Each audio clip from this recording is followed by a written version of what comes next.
Hello అందరికీ, it's my birthday. ఇది నా బర్త్డే రోజు మినీ వ్లాగ్ అనమాట. నా ఫ్రెండ్స్ నా ముందే డెకరేట్ చేశారు ఇదంతా. ఎందుకంటే వాళ్ళకి ఇంకొక ఆప్షన్ లేదు కదా, అంటే తెలియకుండా డెకరేట్ చేయడానికి. సో నా ముందే డెకరేట్ చేశారు.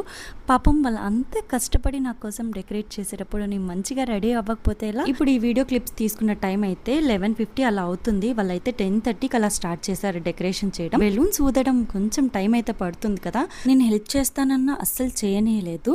ఆఫ్టర్ దట్ కేక్ కటింగ్ అయితే స్టార్ట్ చేసేసాను. నాకు ముందుగానే డౌట్ వచ్చి మా ఫ్రెండ్స్తో ముందే చెప్పానమాట, ఇలా ఏం ప్లాన్ చేయొద్దని, నాకు ఇంట్రెస్ట్ లేదు అని చెప్పి. బట్ వాళ్ళు వింటారా? అస్సలు వినరు. వింటే ఫ్రెండ్స్ ఎందుకు అవుతారు? నేను ఏంటంటే చిన్నప్పటి నుంచి చాలా ఇంట్రోవర్ట్, ఎక్కడికి వెళ్ళేదాన్ని కాదు అండ్ ఏ ఫంక్షన్స్కి ఎక్కువ అటెండ్ అయ్యేదాన్ని కాదు. మోస్ట్లీ అవాయిడ్ చేసేదాన్ని అండ్ మింగిల్ అవ్వడం కూడా చాలా కష్టం. ఎవరితో అంత ఈజీగా కలిసిపోలేను, బట్ కనెక్ట్ అయితే వదులుకోలేను. అందుకే మోస్ట్లీ దూరంగానే ఉండడానికి ట్రై చేస్తాను. నాకున్నది చాలా తక్కువ మంది ఫ్రెండ్స్ అయినా కూడా చాలా మంచి ఫ్రెండ్స్ అయితే నాకు దొరికారు. I'm very grateful for them. Genuine friendship అనేది ఎక్స్ప్రెస్ చేస్తేనే తెలియాలని ఏముండదు, సిచ్యువేషన్స్ బట్టి అదే తెలిసిపోతూ ఉంటుంది. నేను ఎక్స్ప్రెస్ అయితే కాకపోవచ్చు, బట్ నా ఫ్రెండ్స్ అంటే నాకు చాలా ఇష్టం. అది వాళ్ళకైతే అర్థం అవుతుంది నేను చెప్పకపోయినా కూడా. నాకు తెలిసి ఏ రిలేషన్ అయినా స్ట్రాంగ్ గా ఉండాలంటే అండర్స్టాండింగ్ అనేది చాలా ఇంపార్టెంట్. ఫైనలీ ఈ ఇయర్ కి నా బర్త్డే విషయం ఏంటంటే, మన అయోధ్య డిజైనర్స్ పేజ్ సక్సెస్ఫుల్ గా అవ్వాలి అండ్ మన యూట్యూబ్ ఛానల్ మానిటైజ్ అయ్యి మంచి రీచ్ అయితే రావాలి. అండ్ ఫైనలీ నా బర్త్డే అయితే చాలా పీస్ఫుల్ గా జరిగింది అండ్ ఆ డే మొత్తం కూడా అలానే ఉండింది. ఫైనలీ ఈ బెలూన్ బ్లాస్ట్ తో అయితే నైట్ సెలబ్రేషన్స్ ఎండ్ అయిపోయాయి. ఇంకా మార్నింగ్ లేచి టెంపుల్ కి వెళ్ళాను. ఇంకా ఫ్రెండ్స్ తో అవుటింగ్ కి వెళ్ళి నైట్ బిర్యానీ తిని నా డే అయితే కంప్లీట్ చేసుకున్నాను. This is my birthday mini vlog. Thank you so much for watching. Love you all. By by.